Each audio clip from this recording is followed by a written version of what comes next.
Lynea. Yes! We're back again. Hi, you guys. We are back again with round two of talking with Lynea Gillen. If you didn't see the last one, this is my good friend Lynea Gillen, my co-teacher of our tribal trance dance classes. Brighton Bush teacher with me for the last 12-ish or so years. And she teaches African tribal fusion and African dance. And what else do you do? I'm a counselor, I'm a yoga teacher, I teach workshops, and I'm a writer. I know, it's a lot of things, but I have fun. A gardener. Singer, guitar player. That's right. Yeah. We should run our guitars out. Today what I wanted to talk about was more about the tribal trance dance and kind of what Lynea and I think about when we organize the trance classes that we do. And you know, why don't you tell me what's your inspiration for the trance classes? What's your goal? I think one of the goals is to just inspire people to move and to hold a space for people to move that's safe and free, and to allow more release in our culture.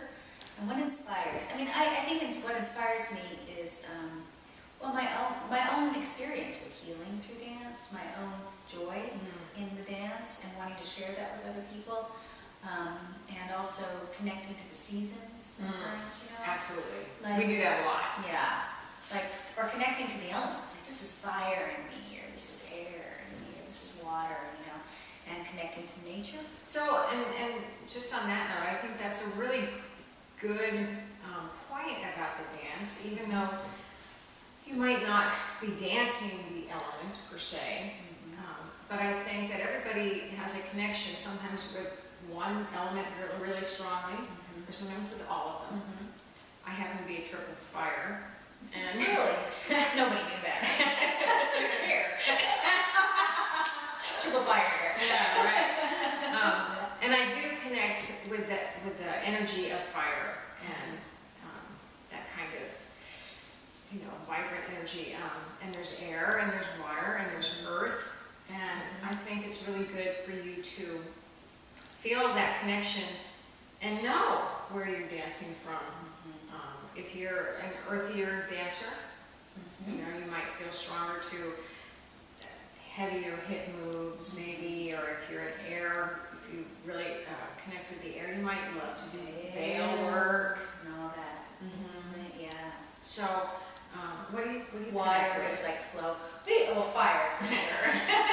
If you've ever seen her dance, let me tell you. Woo! I can't help myself. Fire is definitely in there, but earth too. I really love the earthy, grounded. And it's interesting that both of yoga is very earthy and grounded. And African is too, but it's got some more fire in it. So they provide that. It provides that form for me.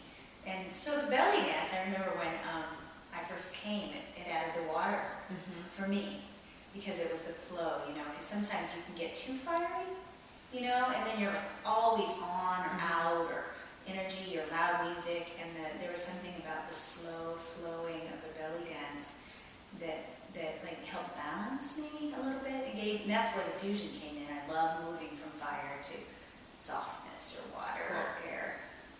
So think about it. Think about what element you connect with, and if it's all the time, or different times of the month, or different times of the season, could be.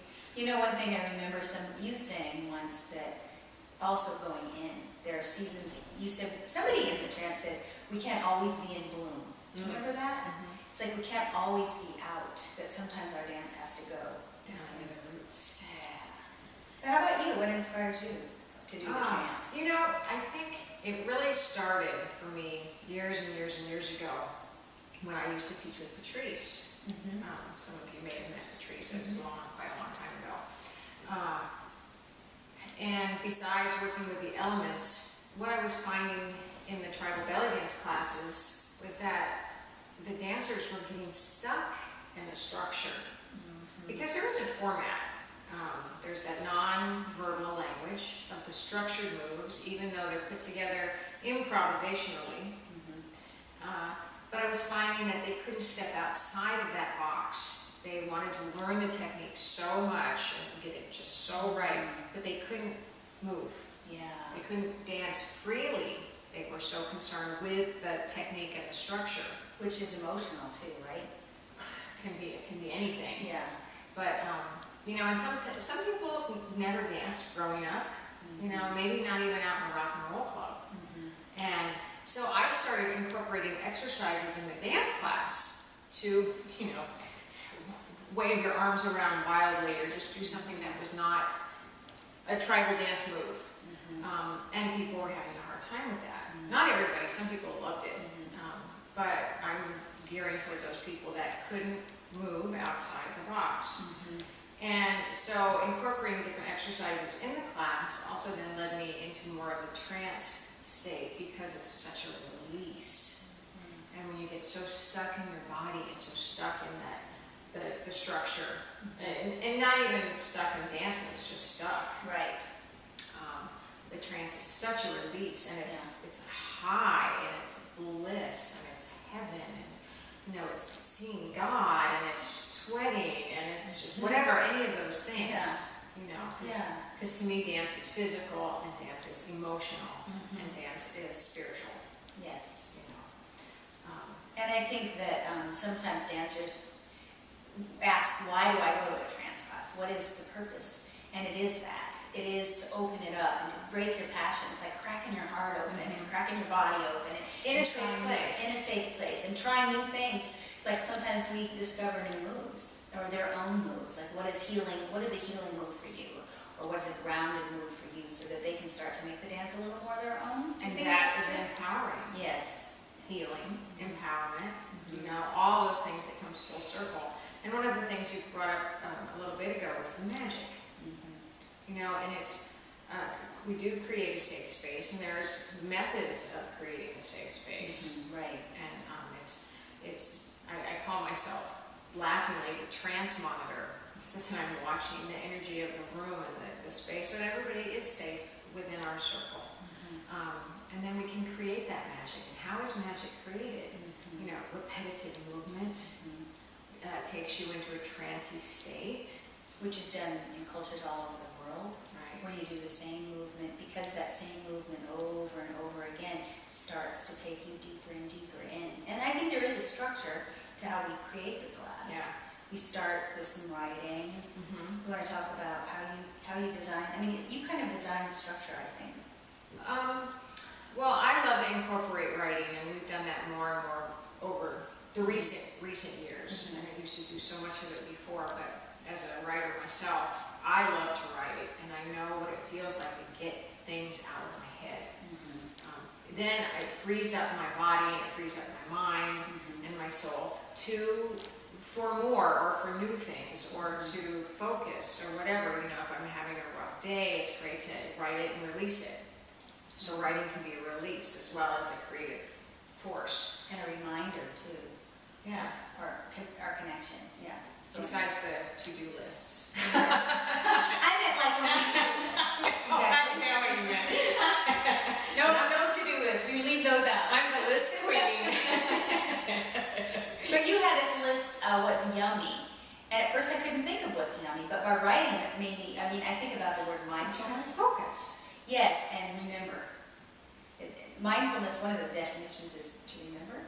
And so it's like, oh yeah. And then I remembered, oh, we're creating soft lights. Let's bring candles next time. You know, it's triggers your memory and what you want to do. You know what I mean? The writing helps with that. To just actually say it out loud, I think, for me. And then, so, you know, again, there's so many aspects to it, but it's not only a release, but then we use it to create, and we use it to focus. And I think one of the things that was also really astounding to me was in talking with dancers, and I noticed this when I was writing my book, Tribal Vision, because I was telling lots of dancers stories, or having them tell their stories to me, and realizing that these dancers have amazing stories. The dance has done amazing, brilliant things for, and I say women, but there's definitely men dancers too. So, you know, the dance has empowered people in so many different ways. And those stories need to be told. Yes. And so that was the beginning of my focus, was to get other people's stories and then to get them to write their own story. You know, and it's not how to be a great writer, it's about another release, which is very beautiful. And, you know, every time someone writes something and they say it, it's like, oh man, you know. And sometimes they're saying the same things, but in a different way. And sometimes it's a whole new take on what the dance is. Or how they, like I was thinking about Timra, you know, and how somebody, she lives in that town of 175 people. And right in the center of that town, she planted this little bit of magic and is making, you know, and those are some of the stories I love, where she carries the seed of magic and beauty and release out to this little country, I mean, this little town out in the middle of, you know, eastern Oregon, and helping women see their beauty there. Because she's teaching dance there. Yes, because she's teaching dance there and bringing that little seed there, and keeps coming back to us. And all the dancers from all over where you teach, they keep coming back to you and then carrying it off. And that's my goal, is to be the hostess. Yeah. You know, to get it out there. Yeah. And to let it go. Yeah. To let it It must blossom. have been hard at times, was it? I'm letting mine go, that's why I'm asking right now. I think, yes, at first it was hard because it felt like it was my baby. Yeah. But then when I realized what my baby was for, and now it's, I mean, it's so easy. I just want it to be done well, in the right, with the right heart, with the right soul, in a non-harmful way, in a beautiful way, in a way that's healthy and healing, and you know. So some of the other things that we talk about is health and healing. You know, body issues come up all the time, food issues come up all the time. You know, so to me, it like encompasses the whole being. Dance is the whole being. Tribal is my life. Yeah. Tribal rocks. Yes, yes. Okay, well, thank you for You're very joining welcome. me. Thank You guys, you. I hope you Great to see you enjoyed. again. And I'm sure we'll be seeing more.